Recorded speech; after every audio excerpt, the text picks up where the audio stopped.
calendar, your new packet, that whole entire packet's graphing fractions. Guys, y'all are going to have some factor drills that add up to a minor grade, and these are not announced. So kind of like a pop quiz style. You won't have one this week, but you will have a 5-question factor quiz every now and again for this grading period. There's 4 of them. We're going to start, and we're going to start graphing the reciprocal function. And the reciprocal function is the parent function flipped upside down. And you can kind of see that a little ways below the title. Now remember, you cannot have 0 in the denominator. And guys, we're going to transform this. You're going to have a horizontal move. You're going to have a vertical move, a stretch and a shrink. All that stuff's coming back. But you got to remember that x can never equal h. Because if it did, you'd have a 0 in the denominator. And this is called a boundary. And we are actually going to block off that section on the coordinate grid using this asymptote. That's the big deal there. So that's going to be blocked off on the coordinate grid. Also, this fraction right here, guys, if you notice, all of your numerators are like single numbers. And if all of your numerators are single numbers, it is impossible to make that fraction equal 0. The only way a fraction could equal 0 is if you have a 0 on the top, which we don't. So if it's impossible for that to be a 0, it's impossible for f of x to ever equal k. So that's another thing we have to block out. So your output, your y value, is never going to equal k, which means that's your other boundary.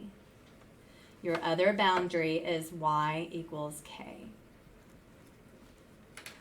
So we're going to do 3 graphs, but we're really going to focus on the blanks. So if you guys look at this picture right here, here's what's going on every time in every math class. We're going to give you a picture of it, and we're going to create the picture. These are called the attributes. What is specific about the graph? This is where your quiz questions are coming from. This is just to help you understand it a little more. All right, so let's graph the parent function. First of all, we don't have anything added or subtracted in the numerator, nothing added or subtracted out to the side. So we know hk is 0. Since your h is 0, we know that x can never equal 0, so we need to set up that boundary. We also know that y, your answer, is never going to equal 0. We need to set up that boundary. So we're going to plot these lines, make sure they're dashed, because it's not actually part of the equation. It's just demonstrating the behavior. So please draw them dashed and please label them. So this is x equals 0. Go ahead and graph y equals 0.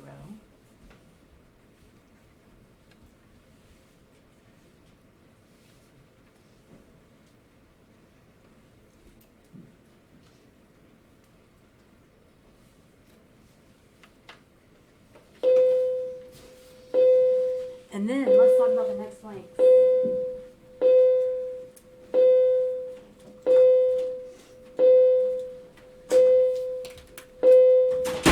So remember, we just blocked out. It's impossible to have any of the graphs on those red lines, which means your parent reciprocal function won't have any x or y intercepts. We're going to write none here. There's nothing you could plot on this line, nothing you can plot on that line.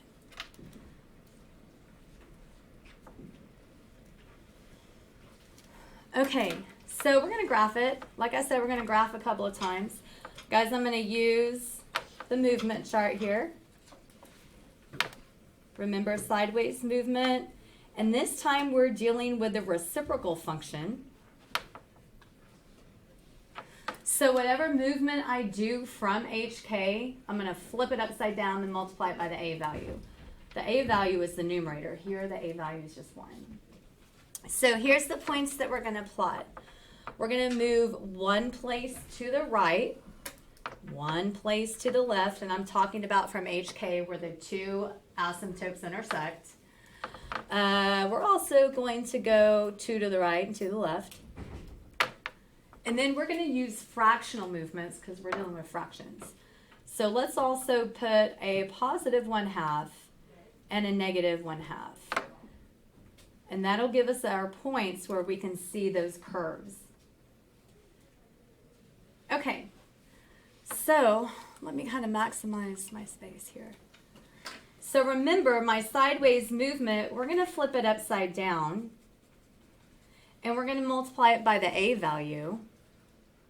And that's going to tell us to go left or up or down. Of course, the reciprocal of 1 is just 1. 1 times 1 is 1.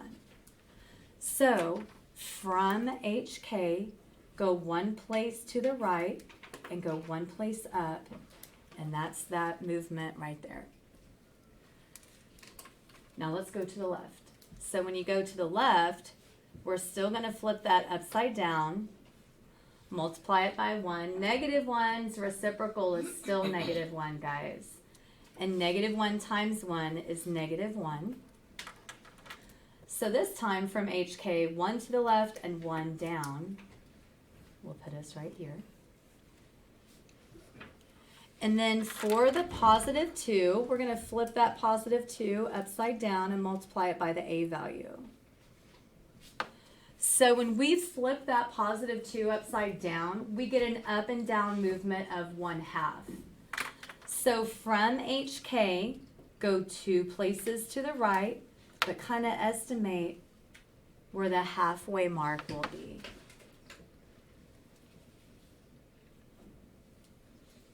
And then let's do the same thing for negative 2. So 2 places to the left.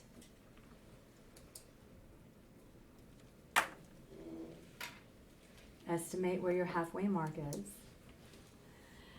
And this time, we're going to use a fractional sideways movement. It's going to give you a whole number for either up or down.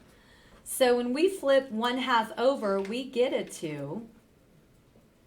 Same with a negative 1/2. When we flip negative 1/2, we get a negative 2. So those fractional movements from HK just go halfway over to the right and then put a dot on the 2, kind of floating in the middle. And then same, go a halfway mark to the left and then down to the negative 2 and put your dot. So you guys can kind of see it curves. These are called branches. Anytime you block off anything at all in a grid, you just cut some graph into branches. So your first branch, remember, if you have an asymptote, your graphs hug the asymptotes. You need to draw your branch as close as you can to the asymptote without touching it. And then don't forget your arrows. So you have a branch in quadrant 1, and then the opposite branch is going to be on the other side of the diagonal, which is going to be down here in quadrant 3. And do the best that you can on the shapes of these branches. The last thing we need to knock out is the domain. The domain is everything except what you blocked out on a coordinate grid. You blocked out this x value right here of x equaling 0. You cannot have that because it would make a 0 in the denominator. So your domain is going to be negative infinity to 0. Use your union symbol, or just hop over to the other side of that 0 mark and your graph goes all the way to positive infinity. When you use domain in this module, you are never going to use brackets. It is always going to be parentheses.